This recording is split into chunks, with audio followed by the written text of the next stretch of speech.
What's up, fam? So here we are, Street Lawyer Podcast. I'm your host, Lonnie, the Street Lawyer. We're broadcasting live from the Digital Factory Photography Studio. This is sponsored by SLS Dispensary. And I'm trying to just contain my excitement because this is a very special day for me. Because in the studio with me is a very special man. A man touched by God one way or the other. And his name is Freeway Ricky Ross. I know I've been hyping this up, and you know what? Here it is. You know, you're excited for Christmas. You know what I mean? You know, December 12th, you're getting all excited. This is Christmas morning, right here. This is my December 20th. This is my Easter, my Christmas, my everything. Anyway, Freeway Ricky Ross is in the building. What's up, man? Thanks for coming. Man, thank you for having me here. Yeah, man. I mean, look, I was telling you before, I mean, having you here is exactly my sphere of interest and fascination. Yeah. Well, it covers all the things that you. I mean, to be a lawyer, your temperament is different. Well, yeah, but I mean, just all encompassing. Like, this fascinates me more than any other person you see on the street. And here's why: I was always interested in kind of obsessed with the gangster shit, whether I was in it or observing it. You feel me? So, and then I became, of all things, a criminal defense lawyer for 15 years. Baltimore, D.C. Guess what I was involved with? All the gangster shit. I wasn't doing it. Right. I was representing them. But it was in my world. I was, the subject matter was all around me. Yes. Yeah. You feel me? And Absolutely. then I started opening the dispensaries and doing this multimedia stuff. And I've read about you for so long and heard about you for so long because, we're gonna, I'm gonna want you to tell your story how you tell it, and I won't even interrupt for people who don't know. But of course, you all know the rapper Rick Ross. So Rick Ross was inspired by Freeway Ricky Ross, and of course, Rick Ross's whole thing is, some gangster shit, some drug dealing shit. And the reason he used that name is because of Freeway Ricky Ross, which Absolutely. is freaking. But he won't admit it. Well, what does he say? Where do you get the name then? He said he invented it. He invented it? No. Let me tell you what he said. I'm gonna tell you what he said. His exact words. He played football for some team, and they called his team. They was all Americans, and they called him the Big Easy, and somehow one of the guys tried to call him Big Boss and accidentally called him Rick Ross. And that's how the name stuck. I don't know if that passed the smell test, man, I don't think so either. I'm not sure. The judge went for it, though. Well, when it's a lawsuit, you say what you gotta fucking say. In court. I mean, as you know, you'll never see a person lie more than when they're sitting in the witness stand, raise their right hand, and swear to tell the whole. You will never hear more lies in your life than after somebody makes that pledge. Am I right? Yeah, absolutely. Which is so ironic because that's the one time a person's supposed to tell the truth. You know what we used to say? When you fight in your case, it's who can tell the best lie. Who can make the jury believe their lie more than the other. Well, yeah, you know what? And the reason it's like that, because generally the police don't pick your name out of a hat. All right? They just don't. Right. You know what I'm saying? As a defense attorney, it was always the fine line about lying, right? Because, you can create doubt because, listen, as an attorney, you don't want to get in trouble. You know what I'm saying? By, perjury or nothing like that. You want to defend your client, but you don't want to get in trouble. So you can create doubt sort of in a dishonest spirit or a misleading spirit, right? But you're not necessarily lying. Yeah. And we always had to do that. We created, basically create, for instance, talk about a potential other person who could have done it. We know damn well, we haven't seen a video of the incident, but we know it wasn't. So we create that. Oh, what about John? Didn't John live in the house? Where was John? That's the kind of. Right. And I guess that's the lie you're talking about. And it's personality, too. Yeah. The jury can like. With the jury. The jury can like a lawyer, Right. Lawyers come in and I had quite a few lawyers, so. You dealt with some lawyers? Yeah, I dealt with quite a few of them, and I noticed the personality, the ones that win, they have this type of personality where they pretty much take over the courtroom. Right, it becomes about the damn lawyers. You got a 2-3 week jury trial.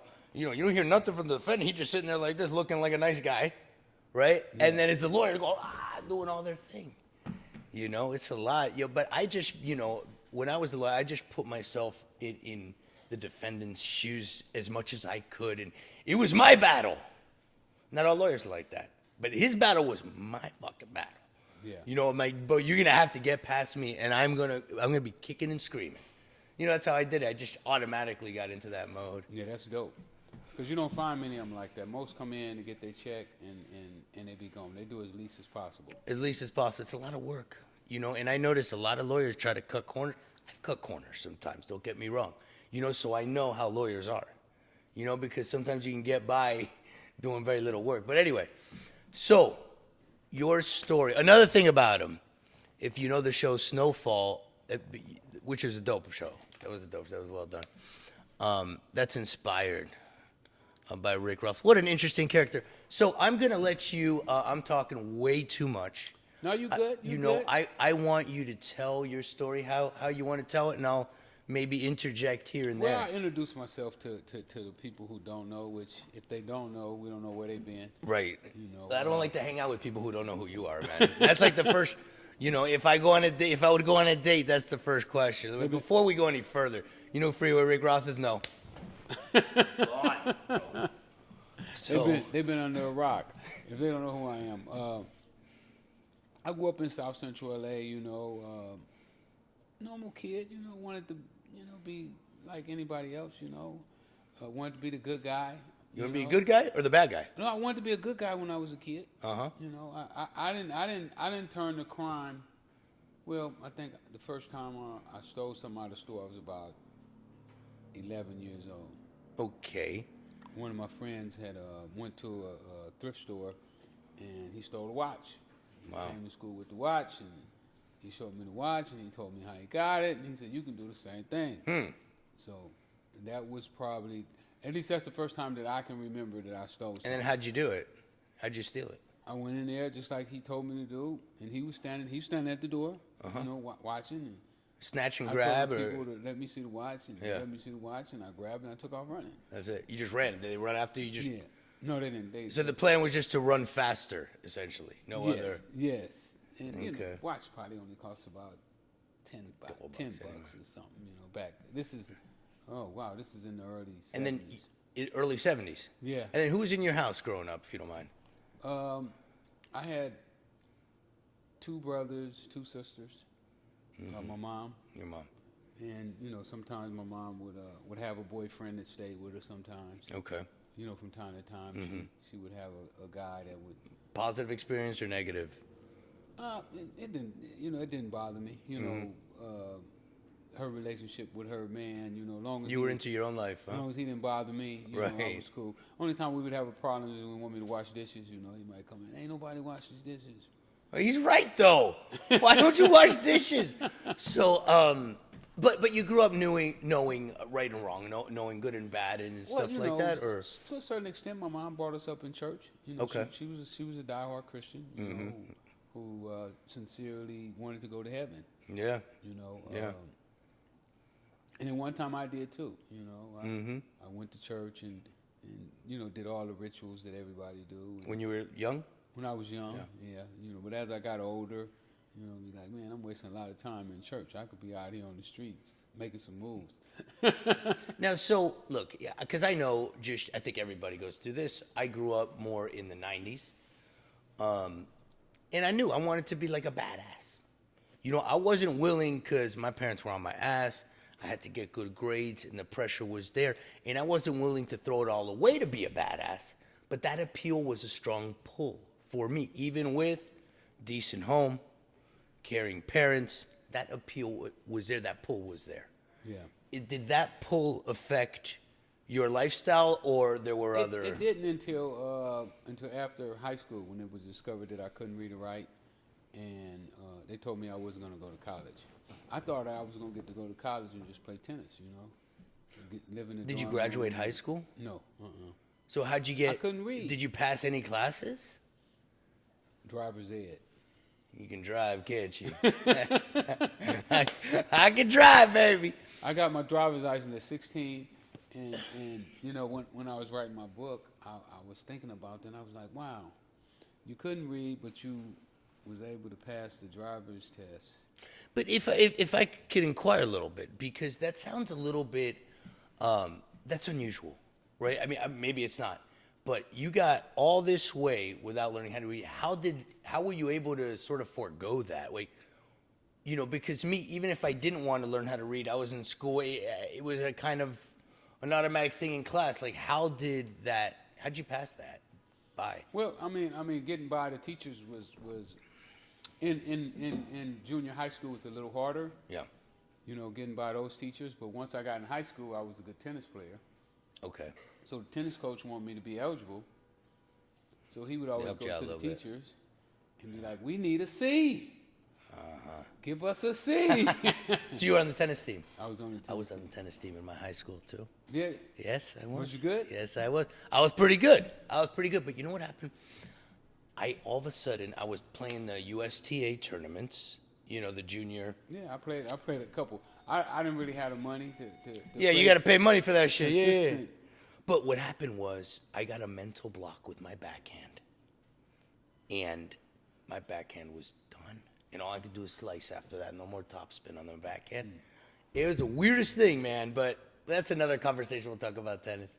So you're playing tennis, but I mean, people in South Central, how'd you get into tennis?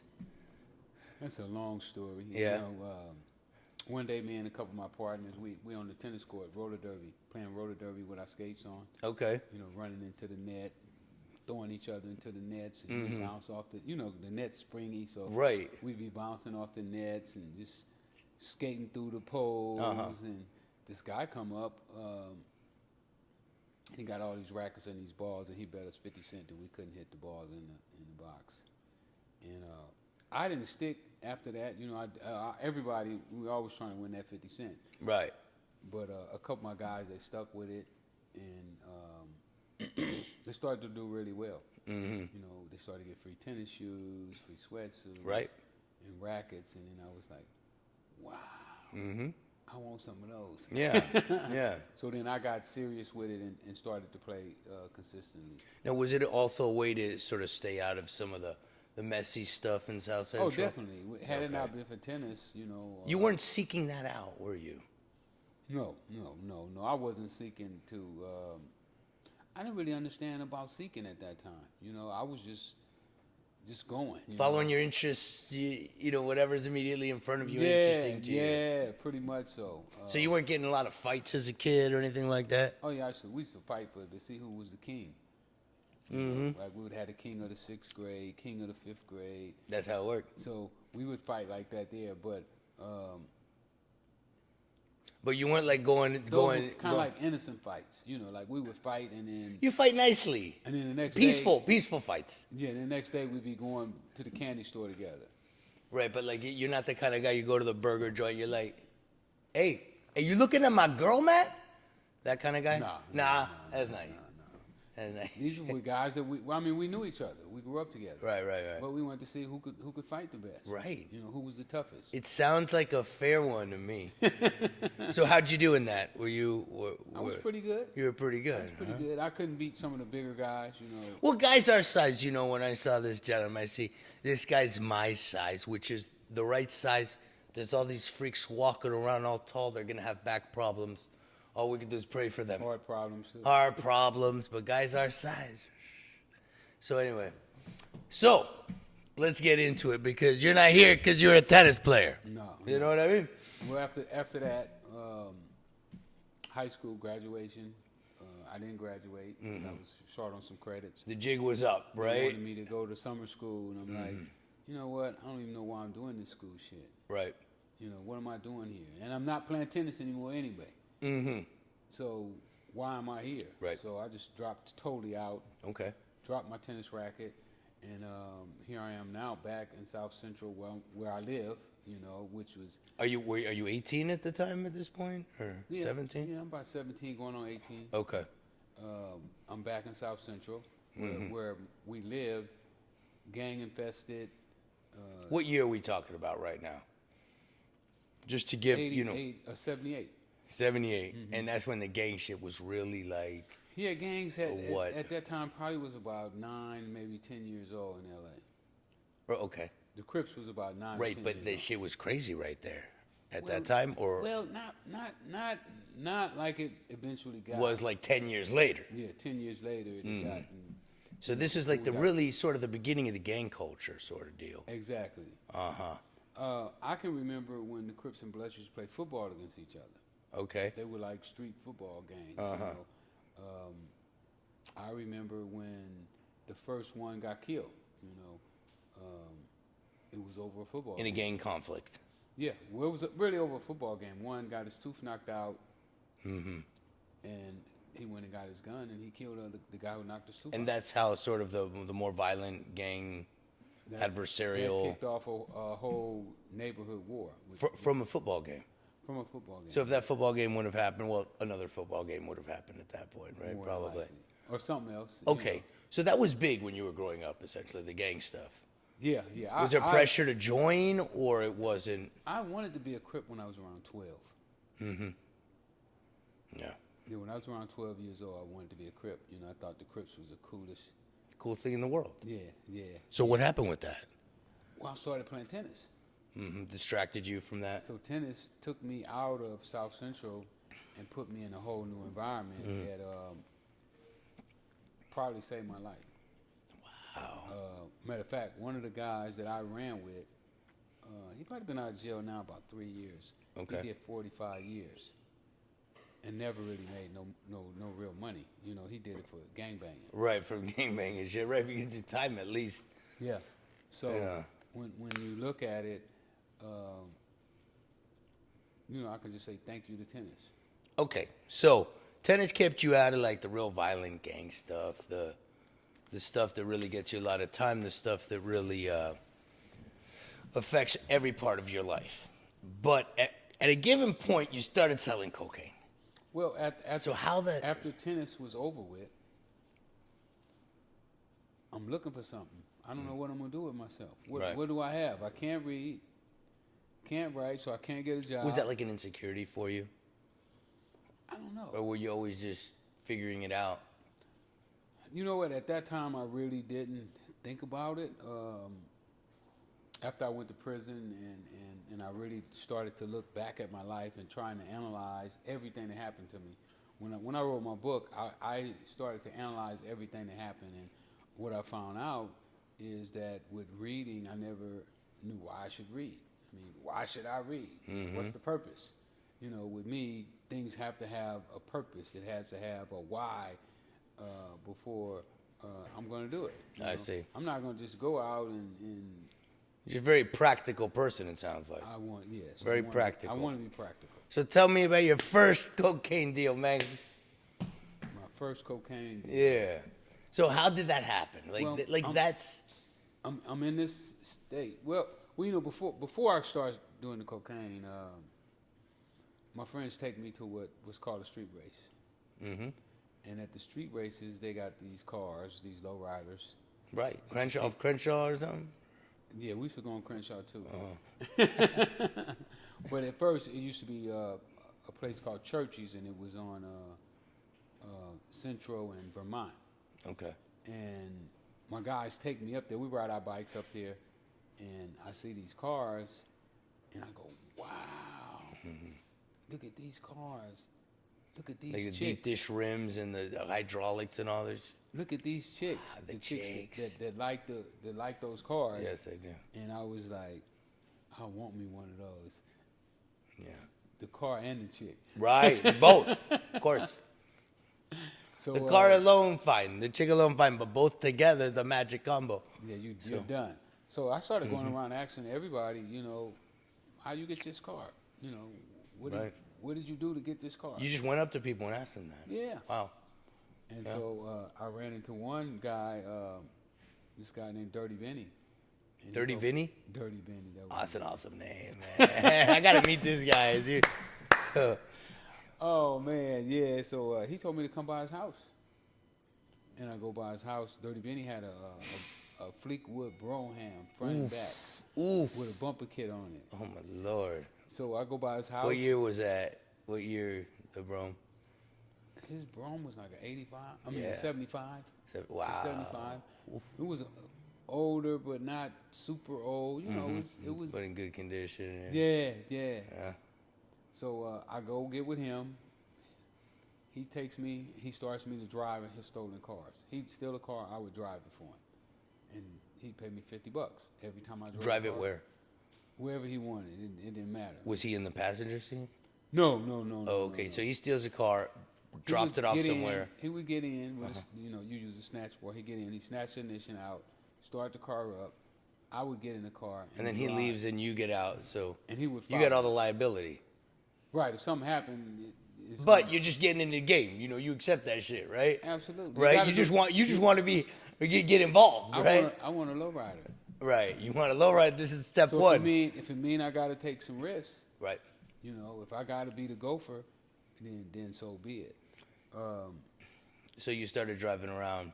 When he stole a car, you drove it. And where'd you drive it? To a destination? Just to a chop shop, different places where he took the parts off. Because his job. Ever was, to the port to be? No, Okay. we wasn't that sophisticated. that's a whole nother Right. level of Right. That's a sophistication. thing, though. Right. Yeah. No, we were basically making. Benny might have made $500 a night. Okay. Doing what he did, Okay. which at that time was pretty decent money. That's a lot of money, bro. So I start off just driving for him. So Benny get busted and go to jail. Now I've been driving for Benny. I also done learned how to take the parts off the cars. I done learned how to take the ignitions out. I can do everything now. Okay. So when Benny go to jail, I start my own crew. Interesting. Because you already knew how to do all this I shit. knew how to do everything. To So- steal it, the ignition or whatever, the hot wire, whatever it's So called. now I'm paying guys the same thing Benny used to pay me, $50 to drive a car to a drop off, and that was my business. Okay. I got so good that I got my own body shop. I bought rented a warehouse, and we taking the cars in there. And that's what we You're stealing a lot of cars. It was 7 or 8 a night. 7, 8 cars a night for how many nights? It's every night of the week. You're talking like 50 cars a week, dog. Wow, man, 50 cars a week. Yeah, we was getting it. Yeah. So Wow. one night. So you're making a good living. You got a body shop before you even touched the damn drug, right? Were you using? No. Okay. You're not even smoking weed or nothing? No, Or? no ring. Really? No You always drinking. sober? I'm still a tennis player I got you. at heart. I got Okay, the so tennis you're player still mentality. like an I just athlete. ain't putting the racket in my hand no more. Mm-hmm. So one night we got like 7 cars that we got inside the shop, and we taking the parts off. We taking front ends off. We cutting moon roofs out. Whatever the people ordered, we getting it for them. Well, the building had big windows over the top of the ceiling. Those glass windows that let the light in. And this particular night, the helicopter came over with the spotlight Right. shining down, and we all panicked. Oh man, they own us. Mm-hmm. We thinking that the police is on us. Right. So I we don't all give a damn huddle about up. no car theft shit. We all huddle up, and we say, let's break it. Let's make a run for it. Mm-hmm. We all gonna run at the same time. Somebody gonna get away. We know everybody ain't getting away. No way everybody getting away. So we get to the door and we all break. I close the door behind me when I break. And, Right. And helicopter picked me out of the pack. Oh, no. Yeah. So you got... So now I got the spotlight on me. Everywhere I go, I got this great big light. Just follow me everywhere I go. I'm running hard. Now the cops is chasing me. Finally, I run out of gas. I just fall down and lay there. So they put me in the car. They cuffed me, put me in the car. They take me around the corner, and they got this lady standing there, and they pulled me up and asked the lady to look at me, and was I the one? And she said, oh, no, he ain't the one. Somebody had snatched her purse. So the cops was like, what are we going to do with him? Should we let him go? And then one of the cops was like, man, he was running too hard. He did something. So now they calling the helicopter. Hey, where did he come from? Mm-hmm. So the helicopter told him, oh, he came out of this building right here, da-da-da. So they come back and they was like, was you breaking in that building? And I was like, no, that's my shop. And they didn't believe it. They're like, you 18 years old, you got a shop already? So they take me to jail. And then they say, if that's your shop, you got the keys? And I said, yeah, I got the keys. So they get my keys, but they never asked me for permission to search. Mm. So they search and come back. Oh, we know why you ran. Right. They figured it out real quick. Yeah, we know why you ran. We got cars in there with the top cut off of it, no front ends, no motors. I mean, we was in there. You got it suppressed, I would imagine, I'm taking the clues in court because they didn't get your consent. That's how I beat the case. Yeah, case dismissed. But while I was out on bail, fighting that case. Yeah. While I was out on bail fighting that case, I'm back at my mom's house. I don't know what I'm gonna do with myself because I was living in my shop. I stayed in my shop. Oh, you set up like a little bed, I put a camper in there. Okay. I was living in a camper. Well, you had some money, right? I mean, not a lot of money, but enough money to. I was making, $500-600 a night. For an 18-year-old kid who didn't have nothing. Well, that's over $100,000 a year in 70-something. That's a lot of money. Yeah, it was. But then you had to pay your guys and shit, right? No, that was after I paid. Oh, that's after you pay the guys. Yeah, I still made that kind of money for myself. I made good money stealing cars. Got it. Had I been smarter, I probably could have got rich doing it. Really? But I wasn't smart enough. So while I'm out on bail, I need a new hustle because I can't steal cars. I got 7. They got their eyes. The shop is burnt. That's burnt. Yeah. That's burnt. I ain't going back to That's that burnt. shop. I'm not Right, going nothing right, else in right, that right. shop. But I also got 7 cars that was inside the shop that was cut up that they charged me with. Mm-hmm. So I can't steal cars no more. Right. So now I don't have an income. So what I did, I'm sitting on my porch, and Yeah. I'm just thinking like, what are you gonna do now? Your hustle, you was doing great for a minute, now you back to zero. So while I'm sitting there, one of my friends called me and he was like, "Hey Rick, I got something that's new." So What did you put like the feelers out? Where you're like, "Hey guys, I'm looking for a new hustle," or yeah, everybody knows anything? we homies. This is your group. It's like a big brother to me. Mm-hmm. He know everything that's You're always going on. talking anyway. Right. So he knew what I was going through. Mm-hmm. So he called me. He said he got the new thing. I go by his house. He laid cocaine on the table for the first time. What year was this? 79. 79. Wow. Yeah, that's the first time I ever. Well, in 79, there was almost not even a stigma to cocaine, right? I mean, because, my understanding is there was a time where it wasn't even, like, considered bad or dangerous. Yeah, this was during that time. Okay. No stigma to it at all. No. Actors used to request it in their writer. It's like weed is now, sort of. Yeah. The acceptance level. Acceptance, yeah. Okay, I'm sorry. Continue. No, it's all good. It's all good. Yeah, so he told me I go by his house, and he laid some lines on the table. Did you know what cocaine was? You've heard of it, no? I'd heard of it in the movie Superfly. Okay, right. I never saw it. At that time, I never saw marijuana, weed. Had never took a drink of beer or alcohol, none of that. I was just an athlete. Wanted to be a world-class athlete. Mm-hmm. So he laid the lines on the table. He snorted it. Then I took a snort. What'd you think? I didn't know. It gave you this funny feeling. It wasn't a feeling that I really cared a whole lot about. It wasn't something that, I was jumping up and down to do. Mm-hmm. You felt it. You know what it is. Yeah, kind of like some type of drain down your throat. Yeah. I could do without it. Got it. Right. So he told me that this was going to be the new thing, that everybody was doing it, all the entertainers were doing it, And he gave me $50 worth to go and see what I could do with it. Mm-hmm. So I take the $50 worth, I go back to South Central. But were you like, well, how much do I sell this shit for? I mean, was there Well, a little more guidance? He told me it was $50 worth. $50 worth. Mm-hmm. And then, so he gave you $50 worth, so you were supposed to come back with $50. Correct. Okay. So I go to the hood, I'm asking everybody, is this cocaine? Is this cocaine? Well, nobody knew. Everybody was like baffled because at that time we thought cocaine was white. We didn't understand that cocaine came in yellow as well. Mm-hmm. So finally I ran into a pimp. Mm-hmm. And Martin, and he told me, come on, let's go see. We're going to go test it and see what it is. He wound up testing the whole rock. But at the end of the day, he told me it was good. He said, oh, yeah, it was good. I'm going to pay you Friday. Okay. And that was my first. He paid you Friday?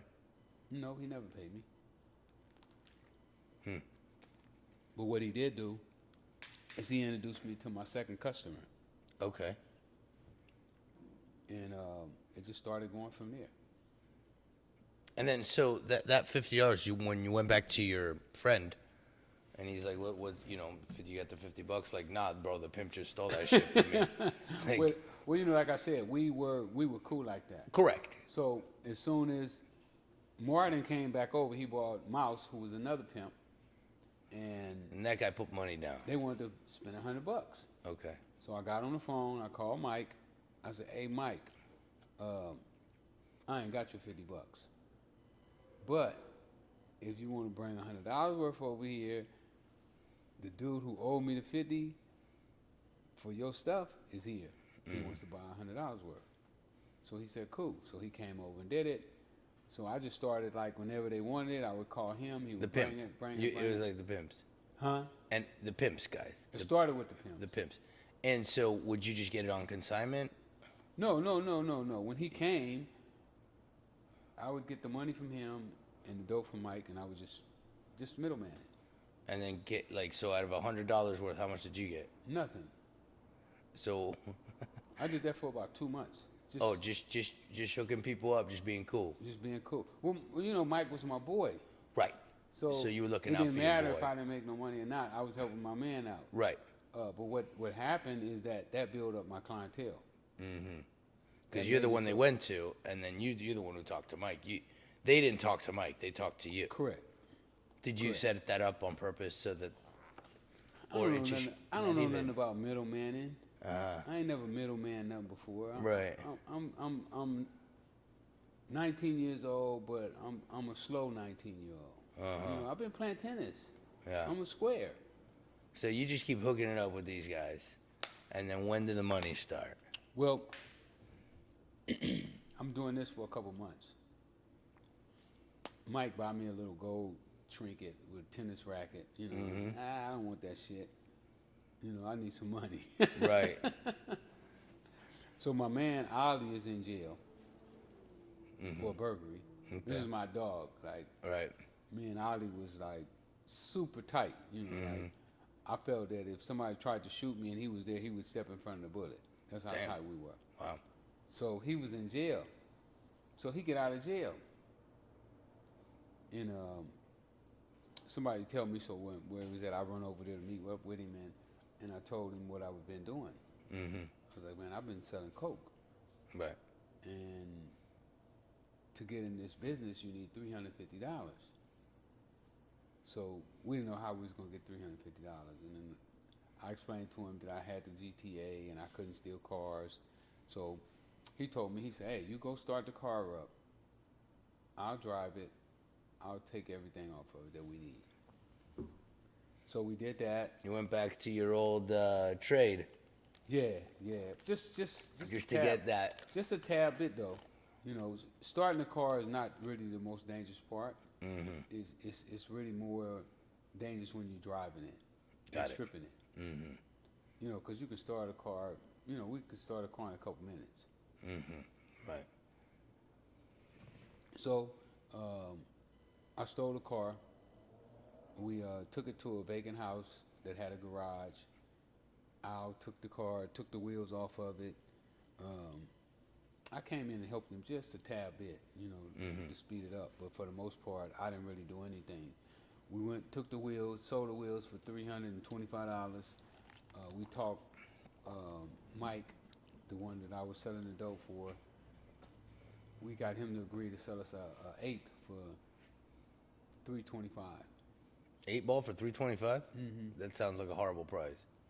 But back then, Right, back then it was a great price. And this is with how cut. much was this shit back then? This had cut on it too. Really? It wasn't even pure. Right. So that was the last time I was broke. I haven't been broke since. So what how'd you flip that? The $325 for an 8 ball. $325 turning into $900. Would you sell it like how much per gram? People were just dying to get their hands on this shit back then, right? We were probably getting for a tenth of a gram. A tenth of a gram? You were selling just a tiny bit. Yeah, a tenth of a gram probably was about $100. A tenth of a gram? Yep. Wow. So it was. You could take a kilo and make 200,000. So okay, so you flipped that. The 8 ball made $325, $900, No, yeah. and then did it again. Yeah, you just keep doing it. You just keep doing it.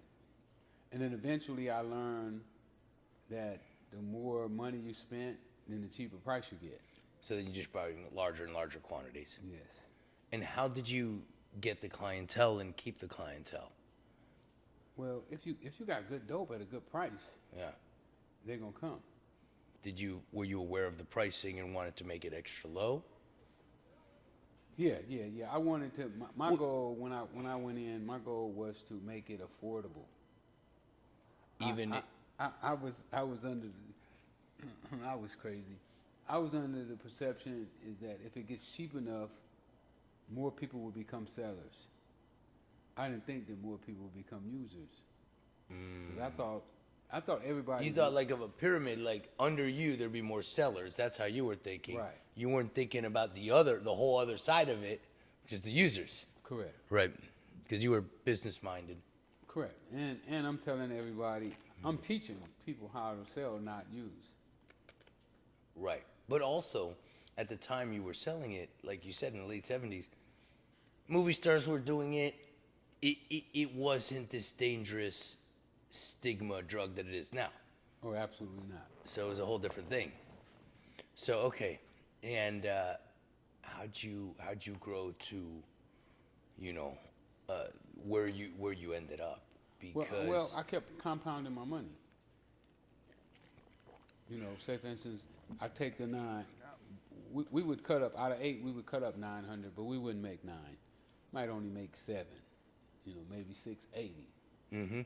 But I would take all that money and go right back. And So buy now I buy a bought quarter. 2/8. Right. Yeah. Now I buy 2/8, which is a quarter. I would do that a couple times. Now I'm going and I'm buying ounces. And I would just keep that process going until I got to the point to where I really got a break with 2 of my friends. I had 2 friends one was a weed dealer, one was a PCP dealer. Okay. And this is when I first started buying ounces. Ounces are like $3,300 an ounce. So I go to them and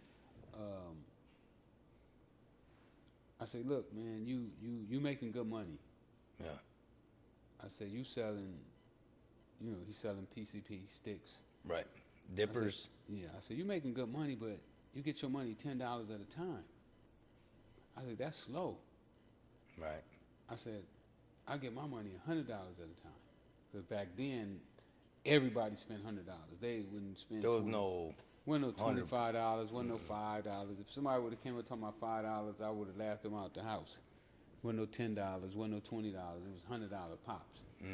So I get both of them to understand that, okay, you selling this weed, you only making $5. You selling PCP, you only getting $10 a stick. If you sold cocaine, you'd be getting $100 Right. licks every single time. So they both tried it, and we went in together, and we bought our first quarter pound. So when we bought the quarter pound, the price dropped a little bit. Right. You know, because now I'm 4 times in my normal capacity. I see. Well, we all started making money. We all started making good money. Because he already had a clientele. They had clientele for some sort of mood enhancers. So they just added that onto the menu, essentially, Exactly. right? Exactly. Yeah. So what happened is these 2 dudes went and bought brand new cars. Mm-hmm. One bought a Cadillac, one bought a van. When they bought Cadillac and van, I bought a pound of cocaine. Right. I spent $16,000 on a pound. So when I go to the Connect, he gave me a $2 discount, $200 discount. So now I'm getting my ounces for like $2,400. Right. They still thinking that it's $3,000. So you're making money off them. So now they don't have the money to buy a pound of cocaine because they spent their money on cars. Right. So then when they get ready to re-up, they would tell me, "Hey man, call dude. I need to get an ounce." So I would call dude, and he'd be like, "Nah, I ain't selling no ounce." So you would tell him. Then he told me, he said, "Oh, you sell it to him. Don't even tell him the price." Mm-hmm. So I started selling both of them ounces. And just like I grew the pounds, they grew the pounds too. So it got so bad that these dudes was paying everything. I mean, I made enough money off of these 2 guys. Just off these 2. They paid my house note, my girl's house note. They bought my girl's brand new cars. They did these 2, everything. right? Well, they had a lot of clientele, I guess. Their clientele picked up. Right. You know, my clientele picked up theirs did too. You know, they got to the point to where they. What year are we in right now? Probably 83, 84 now. Okay, so now you're getting. We're talking multi-keys now. These guys are buying 50 keys at a time. Probably. Each of these guys use 50 keys at a time? Yeah. Okay, so that shit grew. How long? It took a couple years. A couple years. Yeah. Yeah, a couple years. So then you were basically their provider. Totally. So then what happened when, a guy you're getting ounces from, all of a sudden you need keys? Like, you got to go to a different guy, or how No, did my that guys work? could supply whatever. So how did you happen to know the guy, your friend, is like totally linked up then? Which one? Well, the original friend who you were getting it from. Well, I climbed the ladder on that too. Okay, so you were making your own moves, trying to find a better hookup. Better. Well, what happens is when you start doing that type of business, these guys would come with, like the main guy. He don't drive the cocaine; he's over there himself. So he'd have his driver. Then he'd probably have a couple security guards. Well, these guys saw him making all this money, and they got greedy too. They like, I want more money too. Right. So they would double back and be like, "Man, he's charging you too much. Mm-hmm. I'll give it to you at this price." So the better deals just came to you, essentially. Yeah, it just came. And then how I met Danilo Blandon, who was the guy that set me up, who was the CIA operative, that all the news and everything that hit the fan.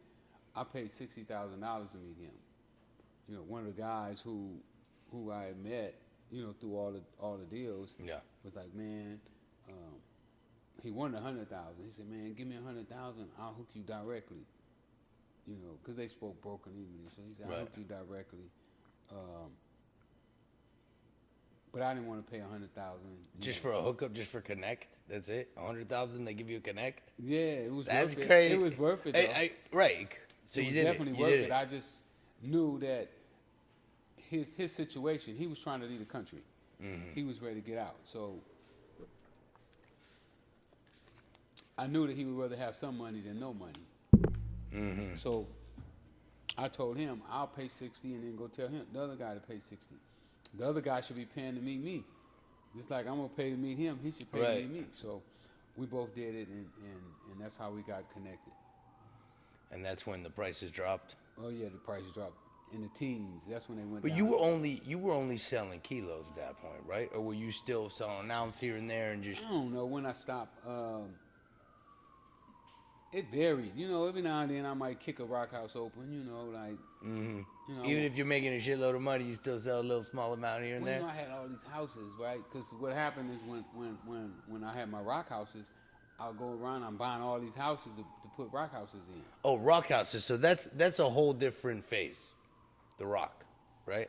Yeah. You mean crack, right? They called it crack. The You government got called rock. it crack. We called it Ready Rock. Ready Rock. That's what they call it in Baltimore too. The Ready. Right. We called it Ready Rock. So I had all these houses that it was already set up. You know, I just closed them down. Never been raided. You know, I didn't really get the cops enough time.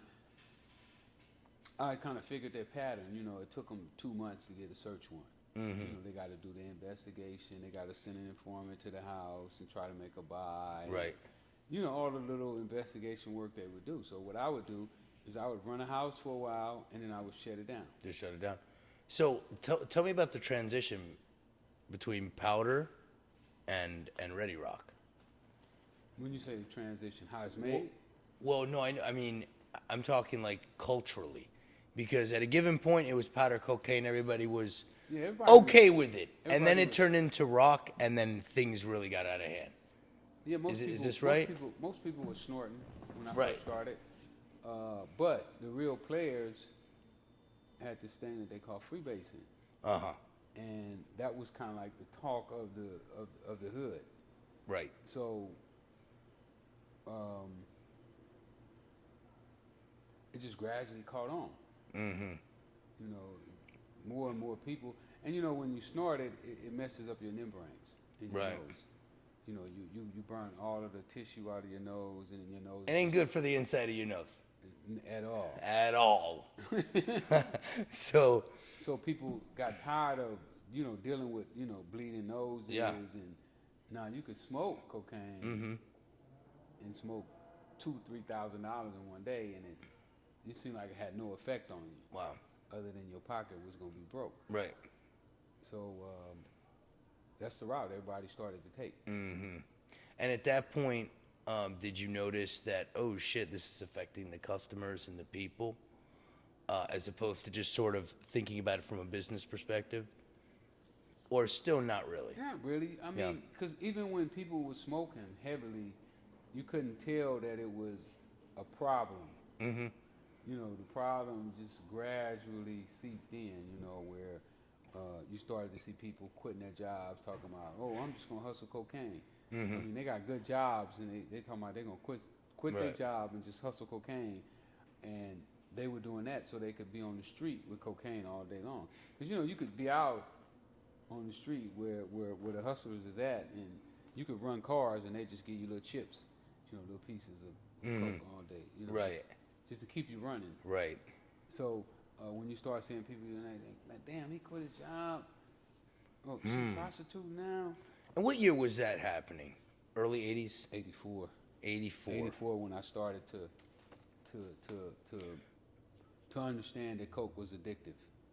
So here's what, you know, what I'm not getting. Like, you're talking 84, South Central LA. I mean, how'd you not get jacked? How'd you not get, where were the guns? How'd you manage this shit without the violence? I grew up over there, you know. All of the gangsters all the dudes who do that, they my friends, you know, like Right. we cool, you know what I'm saying? Like, and you know, they know we weren't no punks. You know, How do you show you're not a punk? You show a big fight gun? in elementary and Oh, the king of the hill. you know, Right? Wait, what was it called? King of the We used to play King of the Hill. King of the Hill, Yeah, right? see who can throw who off the hill. So they'll be like, yo, remember that dude in 6th grade? He was vicious. There you go. In a way. And he the homie. Right. So I wasn't worried. Now my younger guys had problems. You know, Okay. They wanted to drive the Benzes and the BMWs, and then some of the older guys would chase them. They'd try to rob them. You know, catch them, and Right. But you Go in weren't their flashy pocket. anyway, so you didn't have to worry about the jacking sort of element. Huh? they knew though. My neighborhood knew I had money. Yeah, they knew. But they didn't want to mess with you. Nah. There had to be some kind of show of force. I mean, how'd they know you weren't just because they knew you from you were little, or did you have a couple guys Yeah, with machine guns knew. walking around? They knew. No. No. I mean, if you came to my rock houses, yeah. Okay. Yeah, if you So they saw that, If yeah. you walk in a rock house, you know, we probably would have somebody sitting there with a Uzi, you know. So if I walked into one of those rock houses in 84, what would I see, bro? What would I see? We had these great big bar doors, kind of like what you see in jail. Mm-hmm. First, we'd had a wooden door. Okay. It'd be a wooden door. That's just the front. And it's just like what, a small house in South It's a Central, regular house. freestanding, And then standalone house. You open up the wooden door, and then you walk in. You'd have this cage, like a bar cage, this all around. That was for the cops, to keep the cops out, but it also would keep the jackers where they can't really Get in. because they got to walk in this cage, and the guy that's standing there is going to look at, he's going to see who it is. Right. What if he's carrying a gun? You be able to see all that. So we did have that type of security there. And then was it cooked there or just sold there? At different times. At one time we used to cook it in certain rock houses, but I came up with a formula because they created this task force that called themselves the Freeway Rick Task Force. Really? Freeway Rick Task Force? They call themselves the Freeway Rick Task Force, and these are supposed to be the most elite cops in the country, the most elite drug, narcotic task force in the whole country. So these guys was like following me everywhere I go, all my places, and they also was planting drugs. So what I did is we started another way that we would cook. I figured out that they raided the houses most of the time, like 5 in the morning, 6 in the morning, while everybody was asleep. Mm-hmm. So what we did is we started cooking up at like 2 in the morning, and by 3 or 4 we'd be done. Okay. Put the dope up, go home, go to bed. Well, to circumvent them from kicking the door in the house, and even if they didn't find the dope, but it wouldn't be that much dope, I see. Like one time my guys flushed like 4 kilos down the toilet. Cooked up already? No, it wasn't cooked. Okay. It was powder. So that was like $100,000. Right. Flushed down the toilet. Right. I wanted to take the pipes loose. Right. Right. So what I did is I said, okay, what we're gonna do, we're only gonna keep $2,000 worth of dope in the house at one time. Okay. And I had a guy, his job To was just re-up everybody? Just go around each house all day long. He Just to keep re-upping so that... up, getting the dope, taking the money. How much revenue would one of these houses make? We had places that was doing $100,000 a day. Was it just packed? People coming in and out all day, no? Like a line. But people would come, right, like, we start off just selling $100 pieces. Right. But say, for instance, there was somebody and they didn't know where to buy ounces, right? They done saved up enough money to buy ounces. Well, they just buy $100 pieces, and an ounce and $100 pieces. So they would just line up to do that, and they was coming from 200 miles, 300 miles away. But why? Weren't there other houses like that, or were you the first to set up those houses? Mine, LA Times said that I'm the first crack millionaire in the country. Really? So these houses, there was no precedent to it. You thought about it and you set those up. Well, not really. I got the idea. I started off with, selling regular 20s and 30s, like that. And then I had a girlfriend, and she sold dope too. To get her out my hair, I would just give her dope, like quarter pound here, quarter pound. Go give it to your girlfriends. Y'all go sell that and go shopping. And one day I'm riding down the street because I don't have rock houses no more. I still got the houses, but we're not really doing the rock houses no more. So I'm riding down the street and I see her spot, and I was like, damn. That look like the old days, look like how we used to do. So I pull over, and I go in, and she's doing what they call a double up. Double up. A double up. So you spend $100, you get $200 worth of dope. And when I added it up, at that time I was probably selling ounces of cocaine for like maybe $1,000 an ounce. Making good money. I'm still making, $300 an ounce, $400 an ounce. So it's still pretty good money. But the way she's doing it, she's making like $1,500 an ounce, because you get 28 grams in an ounce, and she's doubling them up, so she's making $1,400 an ounce. But what do you mean, like cutting it and adding shit? Yeah, you rock it all up. You rock it up. You know, you make a big rock and then you just cut up. 14 grams, but you do them, each one of them at 2 grams a piece, and she's selling them for $100. Everybody else is selling them for $200. Got it. But she getting the dough for free, so she just. So she undercutting everybody. She undercutting everybody. So when I saw it, I went in the house, and looked and picked up the rocks and like, damn, what is this? And she said, I just be eyeballing them. She didn't have a scale or nothing. She was just like eyeballing them. Wow. And I took one of them and I go to the fellas. I called a meeting with all my guys. Hey, everybody come, I want to show y'all something. So I show them. I'm like, look what she doing.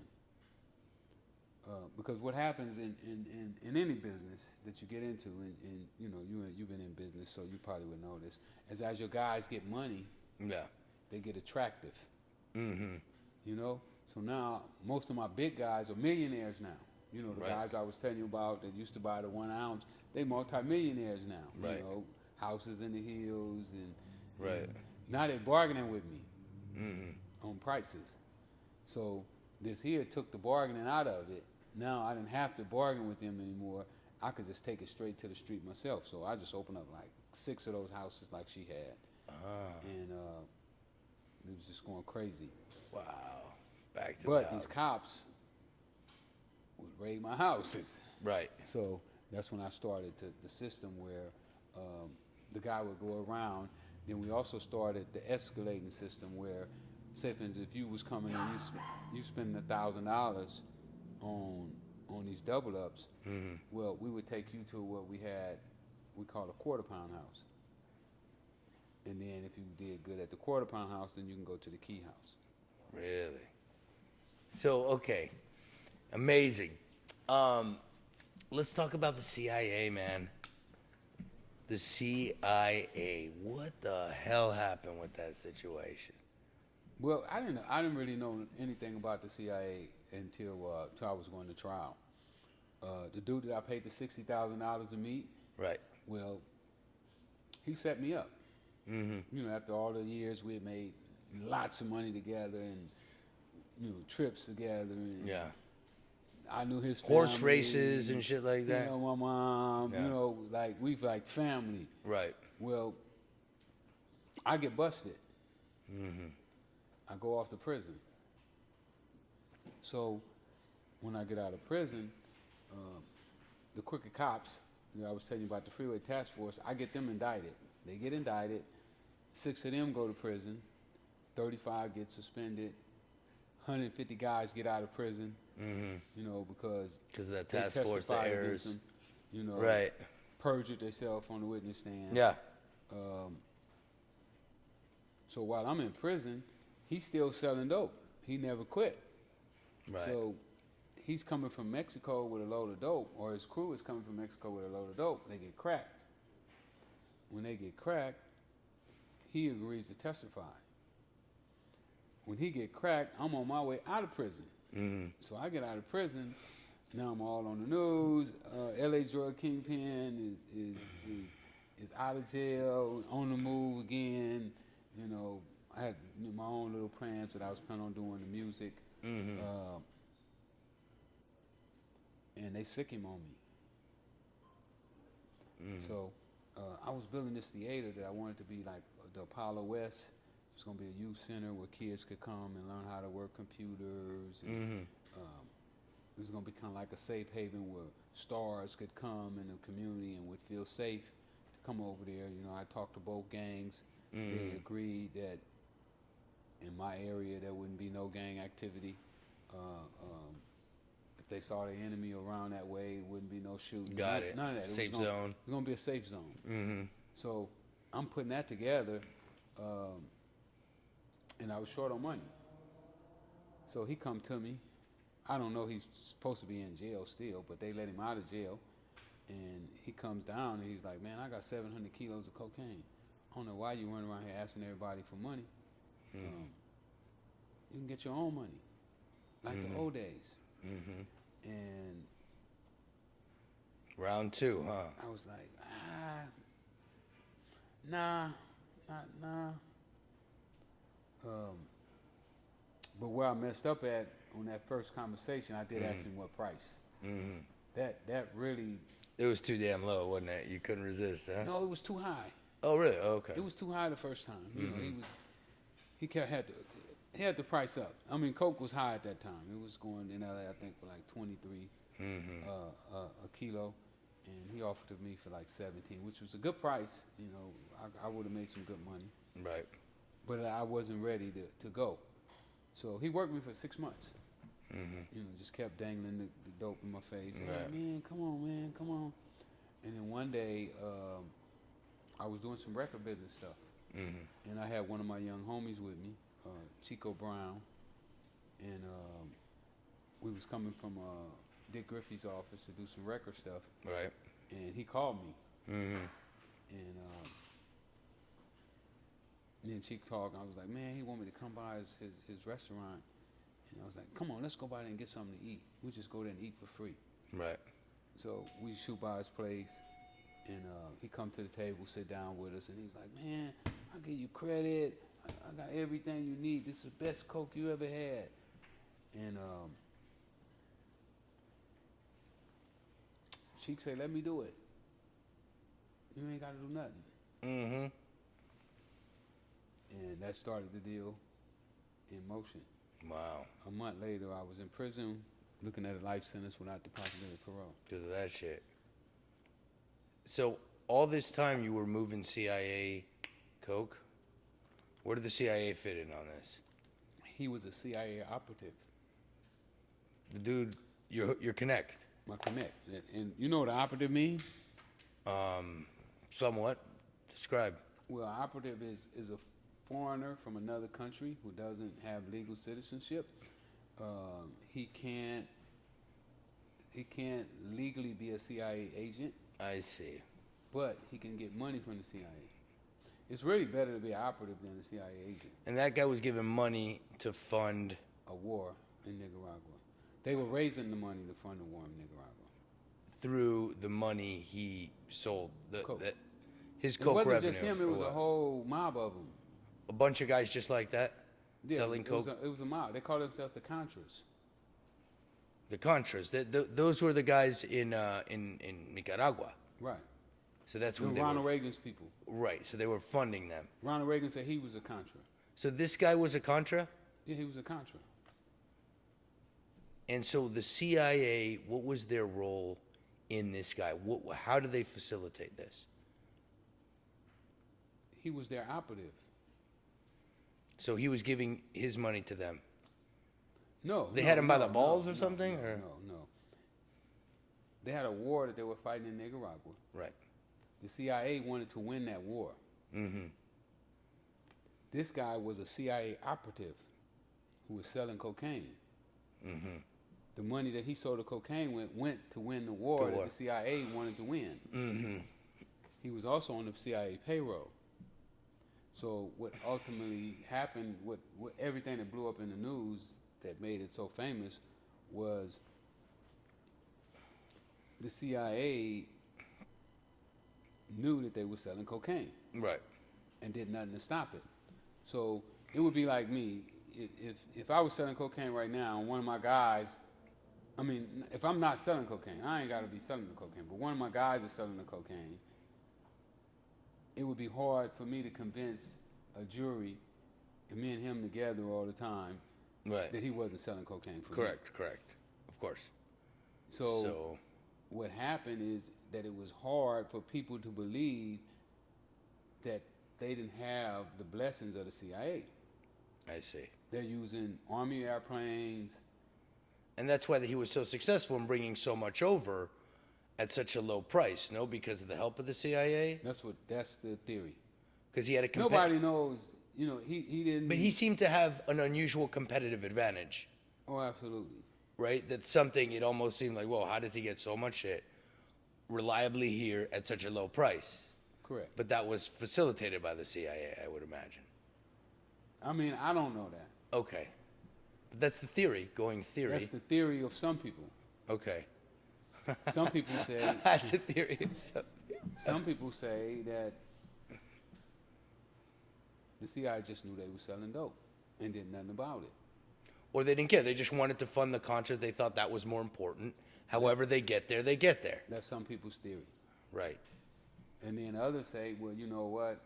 Oliver North was involved with trafficking cocaine. Right. Oliver North got his orders directly from George Bush Sr., who was the vice president of Ronald Reagan. Mm-hmm. Maybe they all was in on it. Right. Ronald Reagan said he was a Contra. Right, because it was a right-wing rebel group fighting the communists, right? Over there. Reagan said he would always be a Contra. Wow. So you had no idea this. So when you found out the I CIA, didn't watch the news. How Huh? would I know? I didn't watch the news. right? No, but I'm saying I'm you just- had no idea the CIA was involved in your situation. Not until we go to trial. And then when you heard that, were you like just I didn't blown believe away? it. I didn't believe it. You couldn't even wrap your head around that. There How was could like no way. how could I be tied in with the White House? Right. You know, little me, no high school diploma, can't read, can't write, and now you're gonna tell me that I've been helping the government fund a war that they felt In Central America. that they felt was one of the most Ricky important- Ross, the tennis player guy from South Central, is funding a war in Central America. So Exactly. that's why you couldn't believe it. Forget the Exactly. facts. You're just like, there's no way I could be in that level of sort of importance. I was on welfare. Right. My mom was on welfare. I used to have to go to the store with food stamps. And now you're telling me that I'm helping the President of the United States fund a war? Now, was there something about the dude in retrospect that you're like, or nothing about him gave it away? Why? Why? He Nothing. was a right? blessing. Right. He was just the best connect a person could ever get. Right. Essentially. So Okay, why would you question that? right. Well, you don't. What did it say? Look a gift horse in the mouth. Right. So. Okay. So then you went to. It all came out of trial, and you got sentenced to life.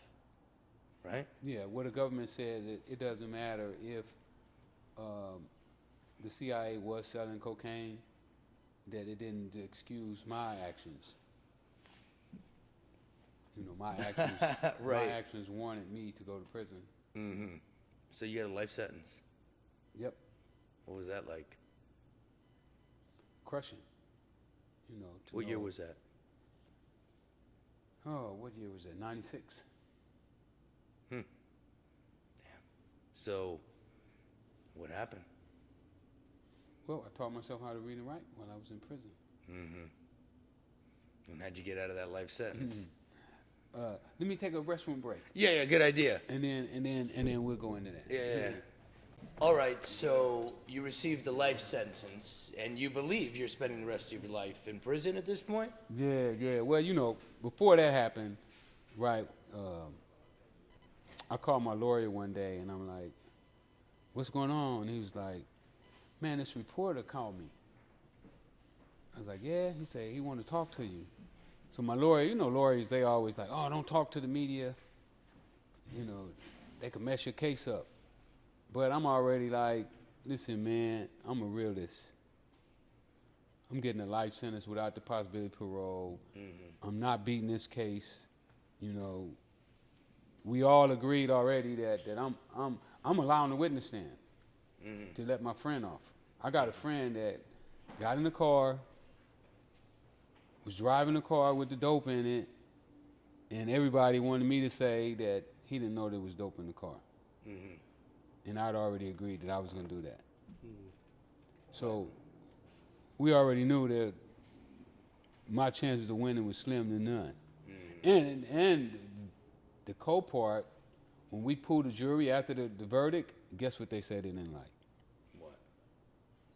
That I gave them keys to my friend and didn't tell him it was dope in that car. You know, the So they jury didn't was like hung about for a you, day and but a yeah. half. They was hung for a day and a half. Wow, you had a chance, it seemed. And one of the girls even cried when they read the verdict. Why? because they didn't like what they did to me. They didn't like that the government had targeted me for a crime that wasn't being committed. See, there was no crime being committed. They target you in the sense that what the CIA guy. No, set this you is up? the CIA guy, but it was the DEA. He was now working with DEA. He was a DEA informant. So they targeted me when there was no crime. Right. I wasn't committing a crime. Right. You know, I was just a regular civilian, but I was on parole trying to put my life back on track when they targeted me. So it's not like you were even hustling when they targeted you. No, I wasn't hustling. I hadn't hustled in 6 or 7 years. Okay. Because of your cases and you're on parole and all this shit, right? Well, no, I quit before I ever got arrested. Mm-hmm. I quit selling drugs before I got arrested because I felt I had enough, and I was done with it. You know, I was done with the whole drug scene. You know, I like see. all of the cutthroat, the selling to people's mamas and uncles and brothers, and I was like, I'm done with all that. Right. And that's when they So roped you in. they arrested me.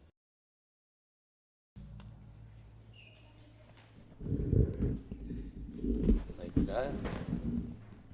Be like, He don't want to do right. go, continue. You're right, coach. So we getting ready for trial. We preparing for trial.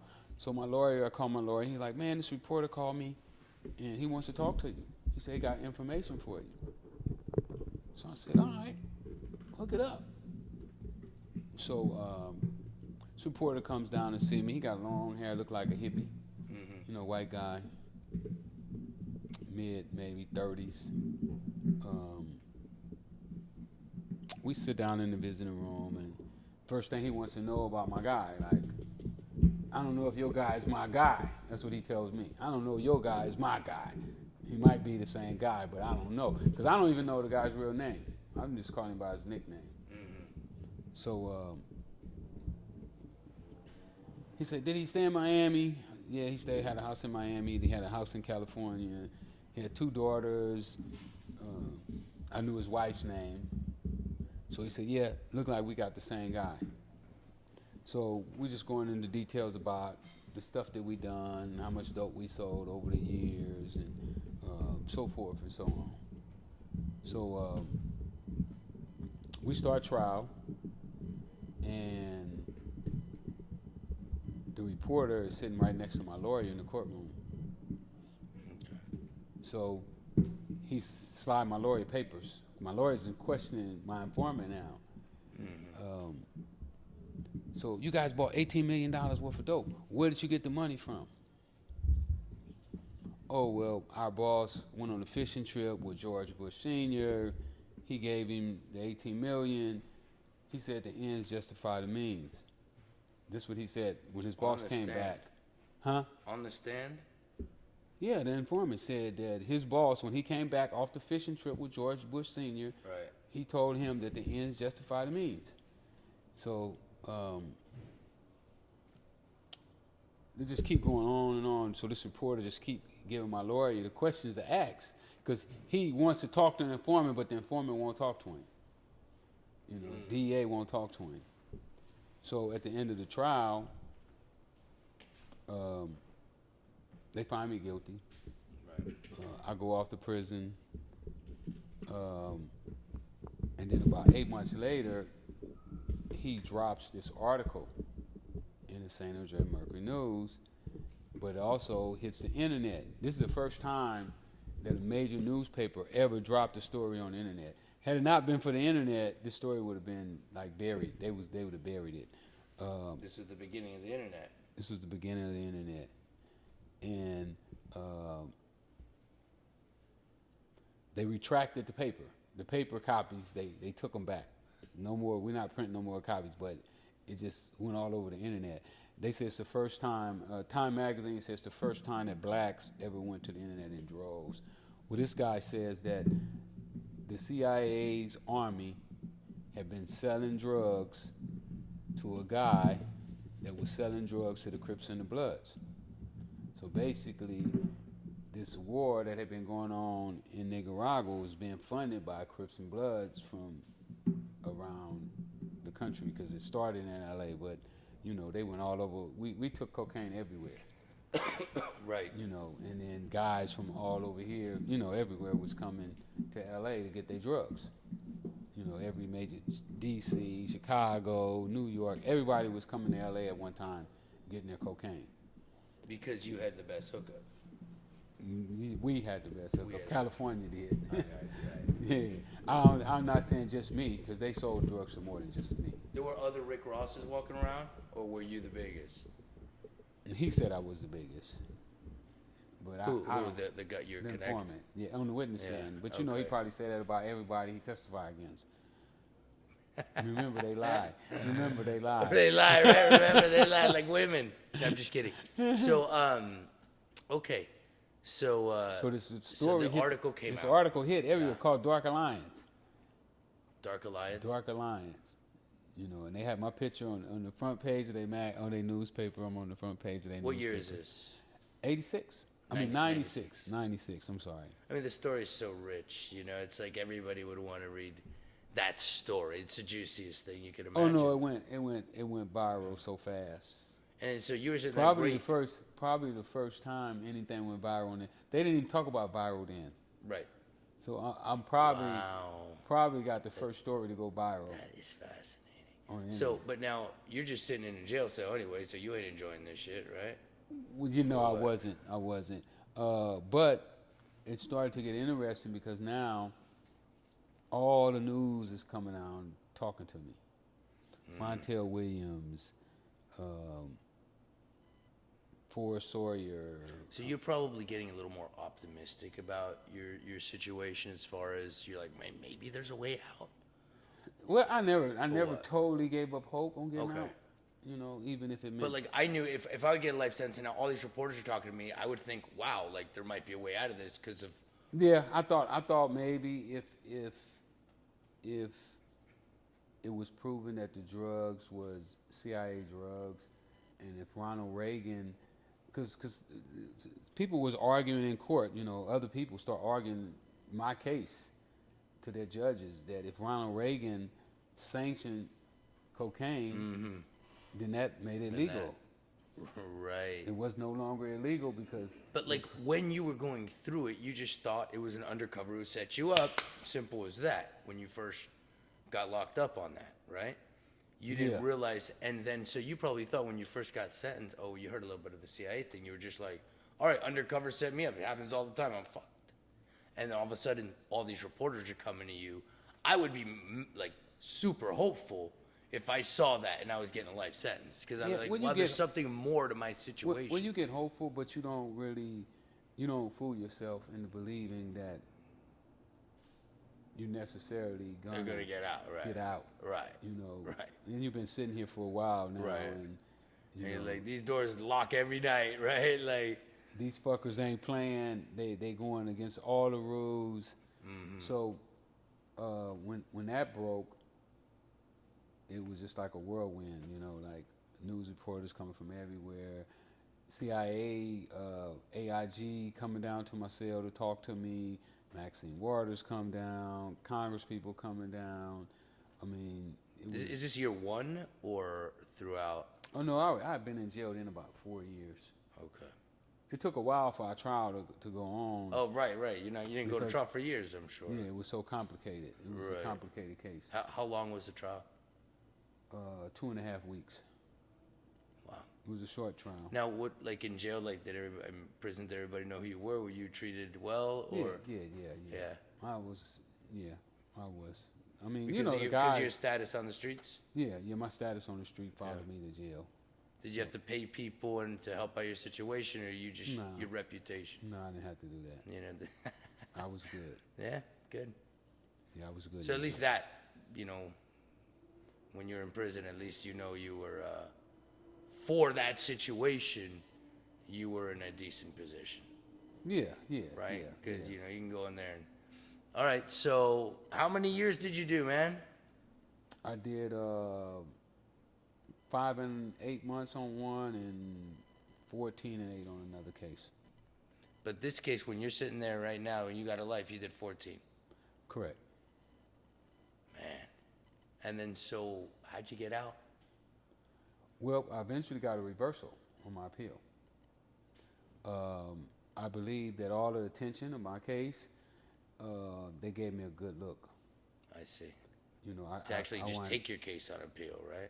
No, they got to take your case on appeal. Okay. But to get the right look, like my case is published in the law books. Like you can go get the law books and you can pull up Rick Ross versus United States government, and my case is president's.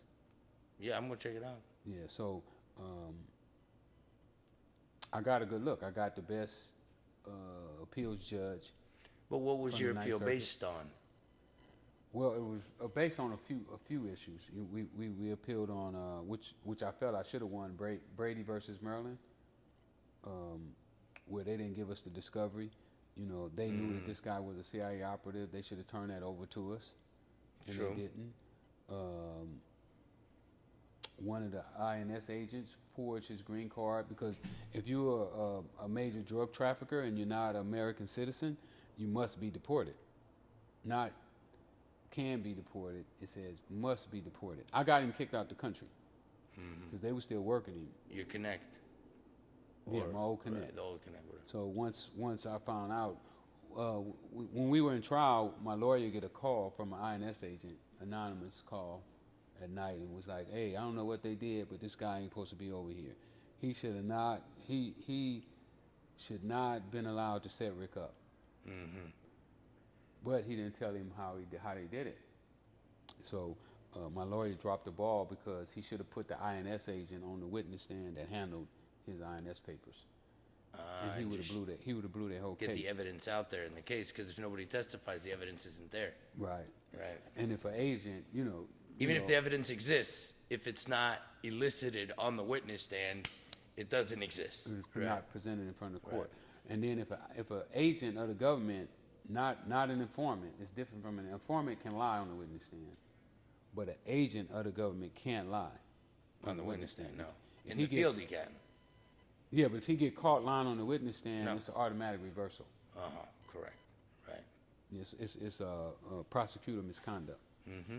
So had he put that guy on the witness stand, and he come to me, we're in the middle of trial, and he come to me, you think we should put the INS agent on the witness stand? Like, fuck, I don't know this shit. know, like right. You supposed to, he said, and then he told me that he thought that the jury understood that something fishy had took place with the INS papers. But still, he didn't put the guy on the witness stand. Okay. So anyway, the whole thing blew up. And then the 3 strikes thing, right? Yeah, they 3 struck me. That was the life. Yeah, that was a life. So, but you didn't, that was all part of one incident, right? Correct. One Correct. course of conduct, essentially. Well, it's called a continuous criminal spree. You know, a spree is when you, Yeah. and it just keeps going Right. all over the place. A strike is you commit the crime, you go to prison, you get out, you commit another crime, you go to prison. Now you got 2 strikes. 2 strikes. Right. Yeah, Well, you don't mine- even have to go to prison. You just need to get convicted, and you can have a strike, whether Well, you it get has to prison carry. time or It not. has to carry so much time. It has to carry It's- at least a year. Okay, doesn't mean you'll do a year though, but you can get a strike without going to prison. No. Yeah, yeah. But you can. it's unusual though, because it's usually a pretty serious case to get a Right. strike. It has to be a felony, and I think you have to do a year. Oh, you have to do a year to get a strike. I think okay. I don't remember. It's been a long got you. time. Whatever, man. You know, I can't stand the law no more. Right, So right. I don't study the law. I don't want to Right. talk about. You had enough law. I had enough Forget law. about it for Yes. 10 lifetimes. So, all right. But So, mine was, they never caught me, but I was just going from state to state selling drugs. so your argument is it wasn't 3 strikes; it was only 1 strike, Right. It was a continuous criminal and they agreed with that. spree. Yeah. The Ninth Circuit Court of Appeal. You know, Judge Reinhardt was the chief judge of the Ninth Circuit. You know, everybody want Reinhardt on their case. Oh, really? It was a good. Oh no, he was Good a liberal. draw. He was a liberal. Gotcha. You know, he was going Right. to call it just like it was. He didn't. he didn't. I mean, when they told me I had him on my case, I was like just ecstatic. You know. Best case scenario. Yes. Okay, so then you got in 96, and when did you, how long, this took 14 years? No, I got my reversal in '01.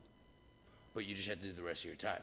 Right. I Because see. even though I got a reversal, I still had, the appeals court told the judge that the most she could give me was 22 years. Mm-hmm. So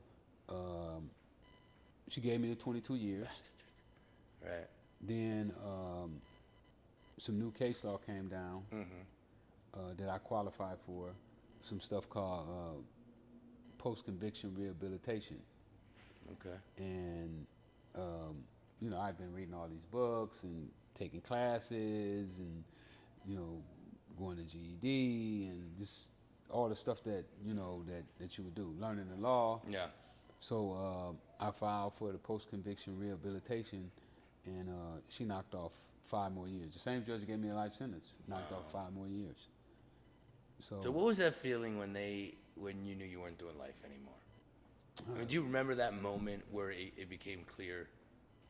well, I know when I heard the reversal, but even when you win the reversal, you still be like, You still don't believe this shit, right? yeah, because you know they can appeal again. Uh-huh. So you know you're not totally. But there had to be a feeling you're like, okay. Oh no, I felt better. I felt better. Yeah. But you don't really. You don't believe shit until you open the door and let me walk out. That's when I felt it. And Okay. even then, you know, I remember the night I got out, the guard, he played a little trick on me. You know, like it was about 7 of us getting out that night. We got out about 4 in the morning. They was letting us out the gate. And then when I got to the gate, he was like, "Oh no, oh your paperwork messed up." Right. You know, and then he started laughing at me. He said, "Get out of here."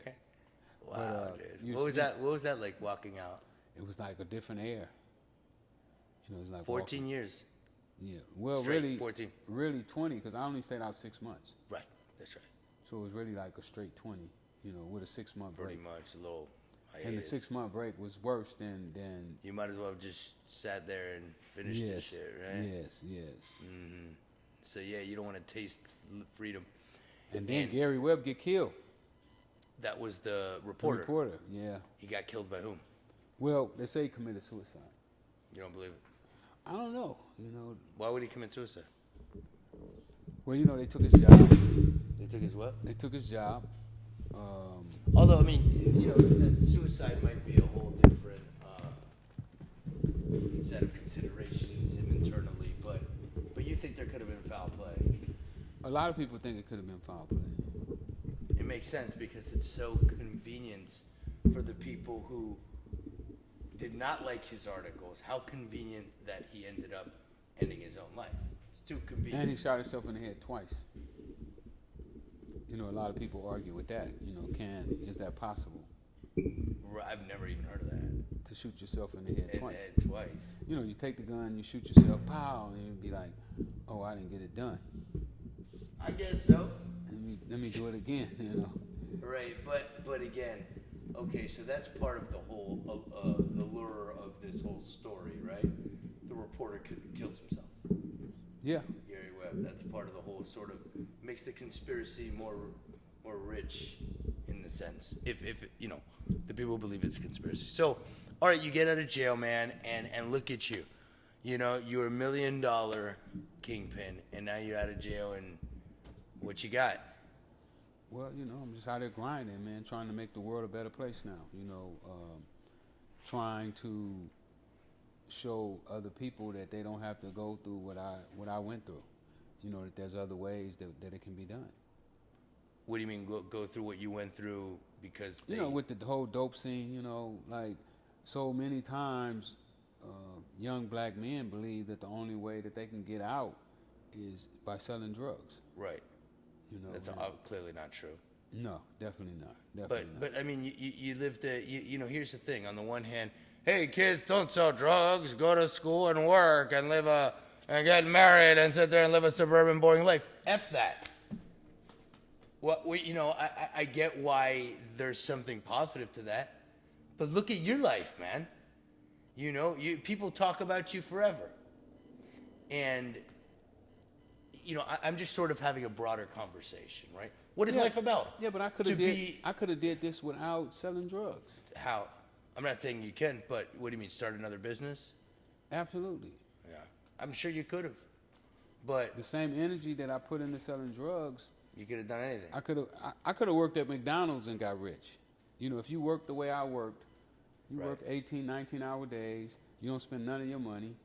Right. I probably would have started off.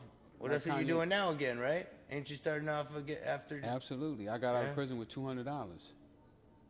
And you're using sort of what your same work ethic and everything. You find yourself Absolutely. sort of moving in the same way, but with different subject matter. Absolutely. People told me when I first started selling my book, oh, you can't sell that book like you sold drugs. Bullshit. I said, oh, yes, I can. I can stand right on the corner. I can go right in front of the supermarket and do the same thing. The new crack. The new crack. So, okay, I have this book right here. Who is this book for? Young people. The autobiography of Rick Ross. I really wrote it for young people, but I mean, For young people to do what? can look at the lessons. They can analyze what I did, and they can take those same principles and use them for whatever it is that they're trying to do with their lives. And maybe it's sell drugs, or you're like, no. I mean, if that's what you want to do.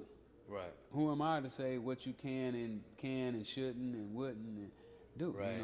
It's your decision. It's your decision. I'm but not trying to tell nobody don't sell drugs. You're not telling them don't sell drugs. You're just saying there's options. And what's going to happen if you sell drugs? Right. More than gonna likely, this is how you're going to wind up. You end up in prison, of course, With a life sentence. with a life sentence. But not everybody who sells drugs ends up like that. You But they don't you reach could that sell level. less. You could do like a little bit here and there. But they want to reach a certain level. You wanna Nobody reach wants to be a petty drug dealer. Nobody. They want to be the kingpin. Mm-hmm. They want to have the money, the cars, the houses. So you're saying to somebody who's selling drugs, trying to, be hot in the hood. No, don't do that. Just go to school and become an accountant, and just sit there and go live in the suburbs and marry an ugly woman and just sit there and. I didn't What say glory that. is that? No, I didn't say that. I know I'm exaggerating this, but you get what I'm saying. Yes, of course, it's better not living a life of crime, but you only live once. Why everybody stop? Just be a good student and then get your job and then live a family and all that. Yeah, it's better than going to prison, I guess. But don't cut it off. Don't cut your life short. Your life can get cut short in the dope game. True. But at least you're living. A lot of people. At least you're living. Nah. No, I'm just being devil's advocate. What's the life expectancy for a drug dealer? How long can you sell drugs on the street before you get caught? Well, I probably is based on how you do it too, right? Or does it matter? I mean, it matters. It matters. It affects If you're smart, you Right. might get 8 years, 7 years. Right. And that's it. But if you're not so smart, you might get 2 years. Yeah, and then do 10, 15, 20 in prison. Yeah, was it worth it? See, I look at it like this here. If I would have went and worked at McDonald's and made $7 an hour, Right. took all the money I made and saved it, reinvested it, I would have owned McDonald's. The main problem is you did 20 years in jail. That's the main problem. No, Right, that's not the problem. That time could have been better used. That right? Of course. I could have used it wiser. Yeah. The 8 years that I sold drugs, I could have used it more wisely than I did. But by me not sitting down, analyzing my options, I took what I thought was the easy route, which wound up taking the long route. Right. You thought that was the short route. That was the longest route at the end of the day. It cost me 30 years. Yeah. 8 years of selling drugs, 20 years of being in prison. So you only sold drugs for 8 years? Only sold drugs for 8 years. Wow. 20 years of being in prison and another 6 years of being on parole. And right now you're not on parole or anything. So No, I'm off parole now. What do you care about parole? If you don't do drugs or nothing, you don't got to worry about parole. Right? Parole was easy for me. But I had a parole officer from hell. So every chance he On got. your ass. Exactly.